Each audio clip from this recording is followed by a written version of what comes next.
प्रिय विद्यार्थियों, आज हम कविवर बिहारी दास द्वारा रचित दोहे पाठ के अंतर्गत तीसरा और चौथा दोहा समझने का प्रयास करेंगे। इनका भावार्थ, इनका शब्दार्थ और इनमें जो छंद है, अलंकार है, भाषा है, उसको भी समझेंगे। तो तीसरा दोहा कुछ इस प्रकार है। बतरस लालच लाल की मुरली धरी लुकाए, सौह करें भौहन हंसें, दें न कहाँ नट जाए। इस दोहे का अर्थ समझने से पहले इसका प्रसंग समझते हैं। इस दोहे में कविवर बिहारी ने भगवान कृष्ण और गोपियाँ, इनके दोनों का आपसी प्रेम व्यवहार का वर्णन किया है। गोपियाँ कृष्ण से बात करना चाहती हैं और कृष्ण जो हैं अपनी मुरली बजाने में व्यस्त हैं। वो मुरली को नहीं छोड़ते किसी समय। तो इस बात को लेकर गोपियाँ परेशान हैं। तो गोपियाँ एक बार उनकी मुरली को छिपा कर रख देती हैं। बस यहीं से इस दोहे का भावार्थ निकलेगा। बतरस बातों का रस, समास है बतरस, बातें करने से प्राप्त होने वाला आनंद। बातें करने से जो आनंद की प्राप्ति होती है वो है बतरस। बतरस लालच, बातें करने के आनंद की प्राप्ति के लालच के कारण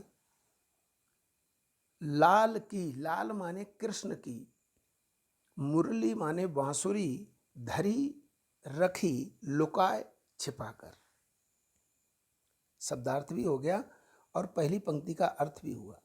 बतरस लालच लाल की, लाल के वैसे दो तीन अर्थ होते हैं। लाल एक तो रंग लाल, दूसरा एक लाल जैसे हीरा जवाहरात, पुखराज, माणिक, ऐसे ही एक लाल भी होता है जो एक बहुमूल्य पत्थर, वो उसको लाल भी कहते हैं। यहाँ लाल का अर्थ है श्री कृष्ण। वैसे लाल का अर्थ बेटा भी होता है। तो गोपियाँ कृष्ण से बातचीत करना चाहती हैं।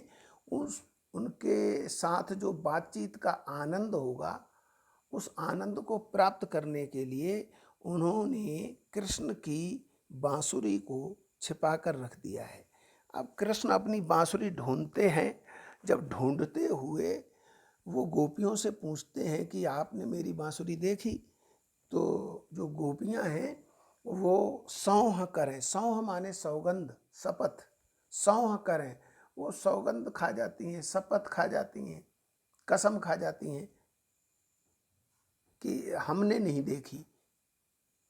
लेकिन जैसे ही वो दूसरी गोपी से पूछते हैं कृष्ण, तो भौहन हंसें, भौहों से हंसती हैं, अर्थात मुस्करा देती हैं। तो कृष्ण कहते हैं अच्छा, तो इसका मतलब आपने देखी है, दे न कहाँ। फिर वो गोपियाँ कहती हैं अच्छा दे देंगे बांसुरी, लेकिन कहते हैं लाओ। कृष्ण कहते हैं तो नट जाएं, फिर वो मना कर देती है। तो इस प्रकार कृष्ण से बातचीत करने के आनंद को प्राप्त करने के लिए गोपियाँ कृष्ण की बांसुरी छिपा देती हैं और पूछने पर वो सौगंध खाती हैं कि हमने बांसुरी नहीं देखी। फिर वो भौएं मटका कर हंसती हैं, मुस्कराती हैं, बांसुरी ना चुराने की झूठी कस्में भी खाती हैं। भावार्थ कुछ इस प्रकार होगा इसका कि गोपियाँ कृष्ण की बांसुरी छिपा देती हैं ताकि बांसुरी पूछने के बहाने श्री कृष्ण उनके नज़दीक आएंगे, उनसे बातचीत करेंगे। जब उनसे इस विषय में पूछा जाता है तो साफ इनकार करती हैं, बल्कि ना चुराने की सौगंध भी खा लेती हैं। साथ ही साथ भौएं मटकाकर बांसुरी उनके पास होने का संकेत भी देती हैं। यह सब श्री कृष्ण की समीपता या उनसे बातचीत करने के लिए किया जाता है। तो इसमें जो दोहे का शिल्प सौंदर्य है वो लालच और लाल अनुप्रास अलंकार है। भाषा ब्रज है, मधुर है, छंद दोहा है, श्रृंगार रस है। अब आप चौथा दोहा देखिए। कहत नटत रीझत खिजत मिलत खिलत लजयात, भरे भवन करत हैं नैनन ही सब बात। इस दोहे के कारण ही बिहारी को ऐसा कवि कहा जाता है कि जिसने गागर में सागर भर दिया है, यानी कम शब्दों में बहुत बड़ी बात कह देना गागर में सागर भरना कहलाता है। इस तरह के बिहारी के और भी अनेक दोहे हैं, लेकिन प्रमुख रूप से इस दोहे को एग्जाम्पल के तौर पे, उदाहरण के तौर पे बताया जाता है। पहली पंक्ति देखिए, पहली पंक्ति में 7 शब्द हैं। आपको लगेगा कि ये शब्द हैं, लेकिन ये एक एक शब्द एक एक दो दो वाक्य का काम कर रहे हैं। इस दोहे को समझने के लिए, इसका भावार्थ समझने के लिए हमें इसका जो प्रसंग है वो समझना आवश्यक है। दोहा मुक्त छंद होता है और हर दोहा एक दूसरे से बिल्कुल अलग होता है, इसलिए हर दोहे का अपना अलग प्रसंग होता है। इसमें नायक और नायिका की आपसी बातचीत का विवरण है।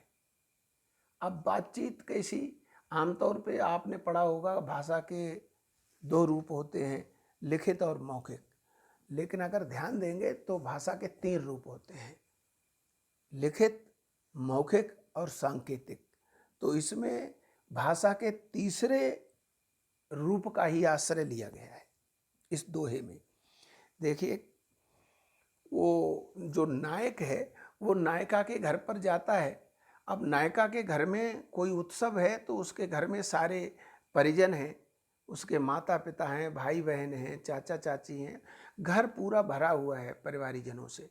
और उनके मध्य में वो नायिका से बात कैसे करे, तो इसकी ये युक्ति इसमें बिहारी ने बताई है। उन्हीं युक्तियों का वर्णन किया है।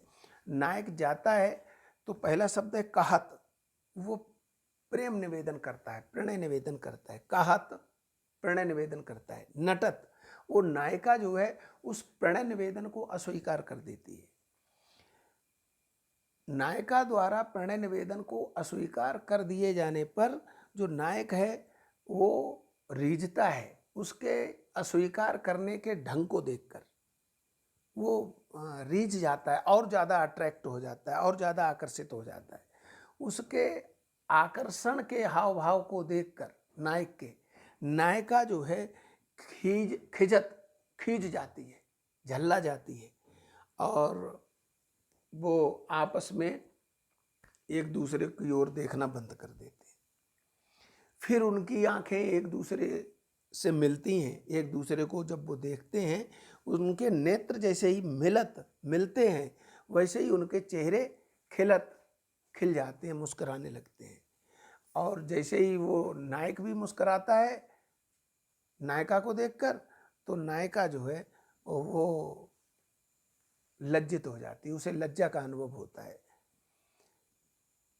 कवि कह रहे हैं कि नायक और नायिका दोनों ही भरे भवन माने भवन या घर, भरे हुए घर में, भरा हुआ घर अर्थात परिजनों से युक्त घर में